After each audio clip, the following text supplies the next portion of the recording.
Les propos que vous allez entendre contiennent des témoignages de violences policières et de transphobie.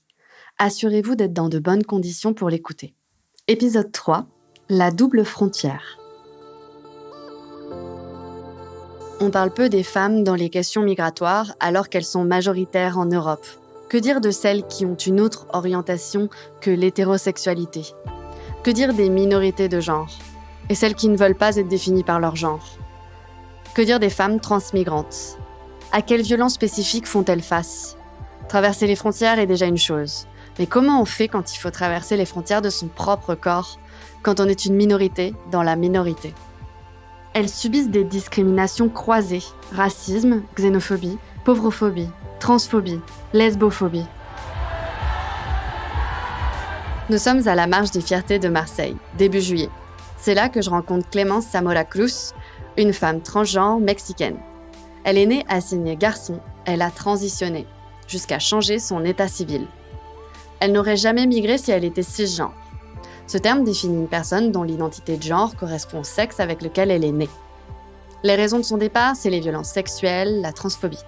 Au Mexique, elle se fait agresser, parfois physiquement, parfois par les personnes censées la protéger, comme sa famille, comme la police, uniquement parce que c'est une femme trans. Des brutalités policières, y compris pendant les manifestations. Des amis disparus, c'est aussi des violences en fait, parce qu'on continue à les chercher. Et puis l'actualité nous le montre. On trouve des fosses communes un peu partout dans le pays. Souvent on se pose la question, est-ce que des camarades, des collègues sont parmi ces gens qui se trouvent dans les fosses communes? Donc ça c'est aussi des violences, même si elles ne sont pas physiques sur nous, en fait ce sont des violences qu'on a subies puisque c'est des violences qui laissent des traces aussi psychologiquement. Après il faut se reconstruire et ce que j'ai fait ici dans ce pays c'est de me reconstruire tout en continuant à réclamer de la justice sociale pour les miens, c'est-à-dire les personnes trans et les personnes LGBT en général. Pour Clémence, c'est très clair. L'histoire coloniale de son pays et la transphobie ne vont pas l'une sans l'autre. Ce sont des violences qui se font écho. En tant qu'amérindienne, la colonisation nous a porté préjudice au Mexique. La question du genre, en fait, ne se posait pas de cette façon binaire dans laquelle on la voit en Europe, en fait. En Europe, on voit un genre très binaire, soit on est homme, soit on est femme. Dans les communautés amérindiennes, ce n'était pas le cas. C'est l'introduction du catholicisme qui introduit cette question de binarité, en fait, et dans lesquelles on a commencé à discriminer, y compris dans les communautés amérindiennes, des personnes qui n'étaient pas d'accord avec l'assignation binaire de la société. Ce colonialisme, il ne s'est jamais questionné sur cette binarité. Il commence à se questionner en fait. C'est grâce au militantisme qu'on arrive justement à questionner cette binarité qui n'a pas de sens.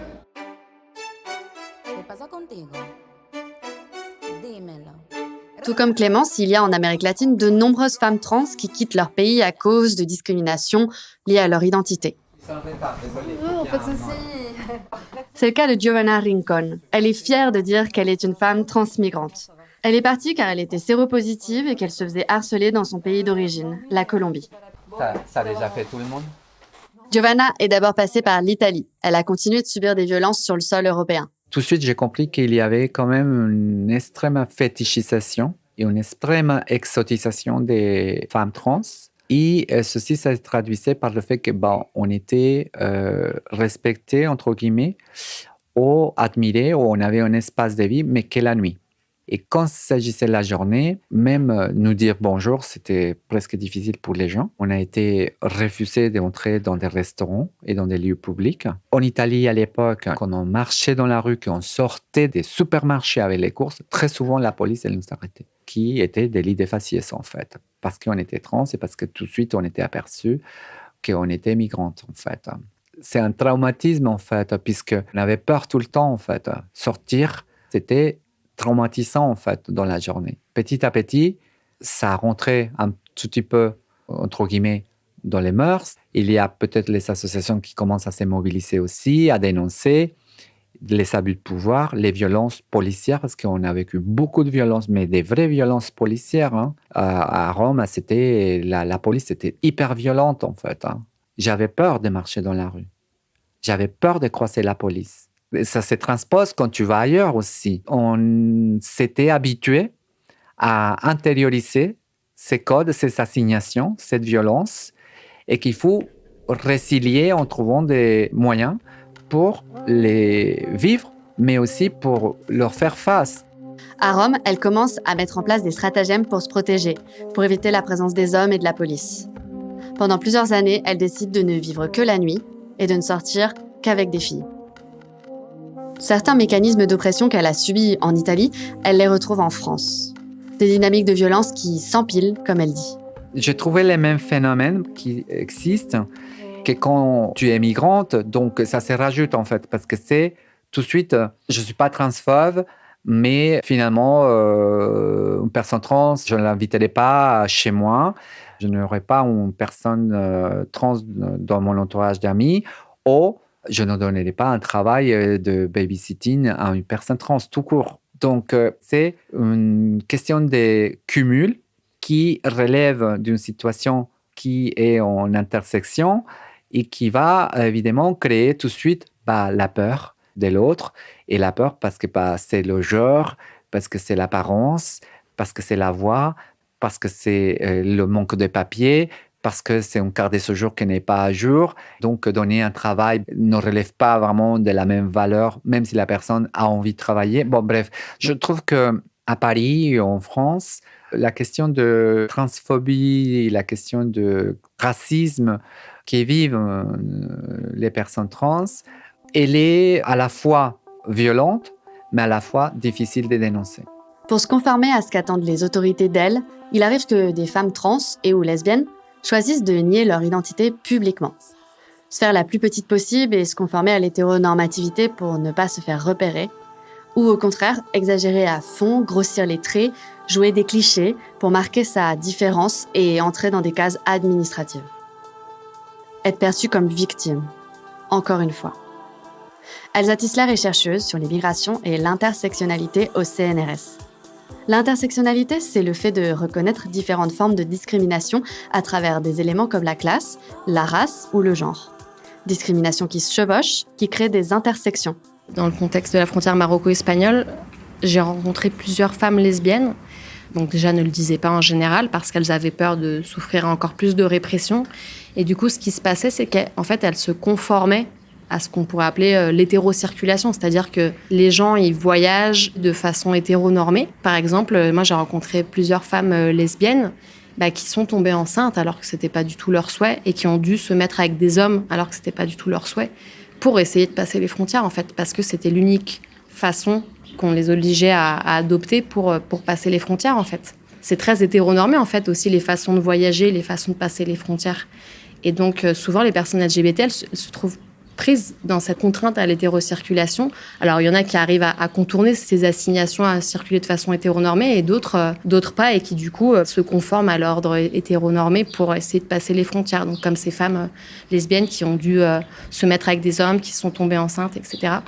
D'autres expériences, comme cette femme trans marocaine que j'ai rencontrée ici à Briançon, et qui m'expliquait qu'en fait, elle, dès qu'elle devait passer les frontières, elle revêtait sa perruque, ses talons, son maquillage, pour vraiment performer son genre trans. Elle voulait qu'on voit qu'elle était une femme trans, que ça se sache, que ça se voit, parce qu'elle pensait qu'en fait, en Europe, les personnes trans étaient plus protégées. Donc, à chaque fois qu'elle passait les frontières, elle sortait son maquillage, sa perruque et ses talons. C'était sa stratégie à elle.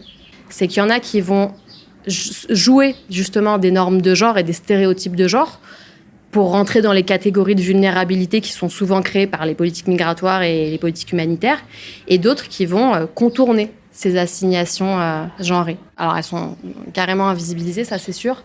Quand on les met en lumière, c'est pour criminaliser certains pays, certaines origines, certaines religions, clairement. Alors qu'elles cherchent à se défaire du genre qu'on leur a assigné et dont elles souffrent encore, elles sont contraintes de surjouer les stéréotypes du genre qu'on attend d'elles. Tout ça pour se conformer aux portes de l'Europe. Je rencontre Noémie Saïdi-Cotier dans un vieil immeuble parisien. Elle m'accueille tout sourire avant de traverser un dédale de couloirs pour rejoindre son bureau. Madame Saïdi-Cotier est avocate en défense pénale au barreau de Paris. Elle a défendu à plusieurs reprises des personnes exilées, parfois transgenres. Il y a vraiment, vraiment, vraiment un traitement discriminant de ces personnes-là. À mon sens, la seule chose, c'est de multiplier les recours, les plaintes. Dès qu'il y a une discrimination qui est fondée sur le genre, faut pas le laisser passer, quoi. La police, c'est l'horreur.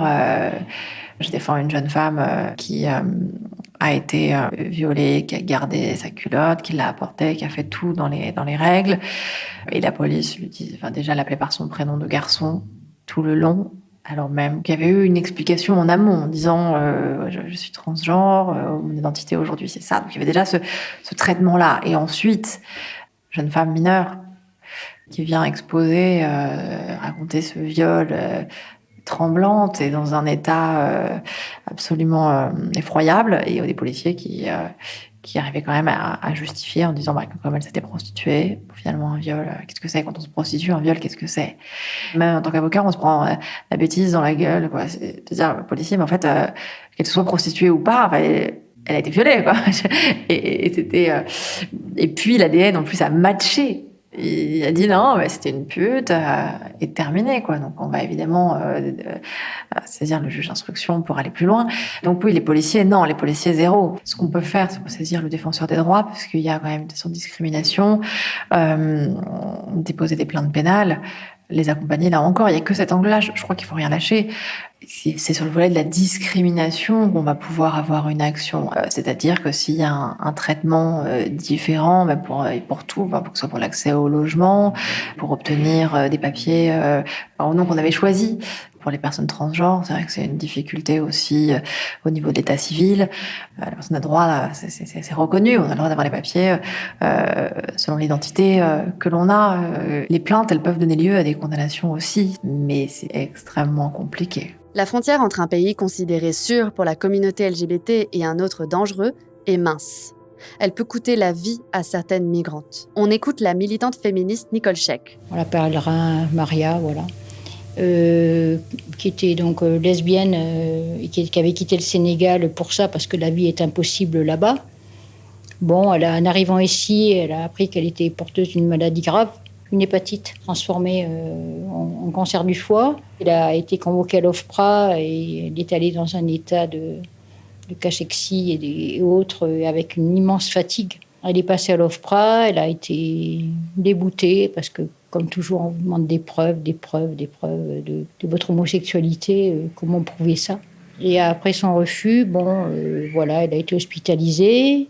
2 semaines après, elle est décédée. Et maintenant, on vient de voir que le Sénégal passait ce n'était plus un pays sûr, surtout pour les personnes homosexuelles. Je pense que la décision de l'OFPRA, je ne dis pas que ça l'a tuée, mais je pense que là, elle a baissé les bras et puis que les dernières paroles qu'elle a dit à son ami, c'est « je peux plus me battre, quoi. J'arrête de me battre, je peux plus, quoi. Maintenant, je cherche la paix, je vais chercher la paix ailleurs. » On pourrait penser que ces expériences sont de l'ordre de l'exception, qu'elles vont enfin être intégrées dans leur pays d'arrivée. Pour autant, elles ne sont pas toujours mieux protégées sur le sol européen. De ce que me racontent les femmes interrogées, une fois arrivées, elles sont encore obligées de se camoufler. C'est d'ailleurs en partie pour ça qu'il n'y a pas de statistiques annuelles claires sur les demandeurs d'asile LGBT en Europe. La discrimination de genre est une constance. Aux frontières, comme dans nos pays, la norme, c'est l'hétérosexualité. La série continue avec, dans le prochain épisode, une immersion aux frontières franco-italiennes de Vintimille et de Briançon. J'ai rencontré des femmes sur leur parcours migratoire. Certaines ont bien voulu me raconter leur traversée des frontières, par quelles épreuves elles passent, la violence des forces de l'ordre, la fuite, les passeurs et les proxénètes, l'éternel recommencement pour passer de l'autre côté, et l'accueil d'urgence des locaux. Le parcours de ces combattantes m'a marqué à jamais.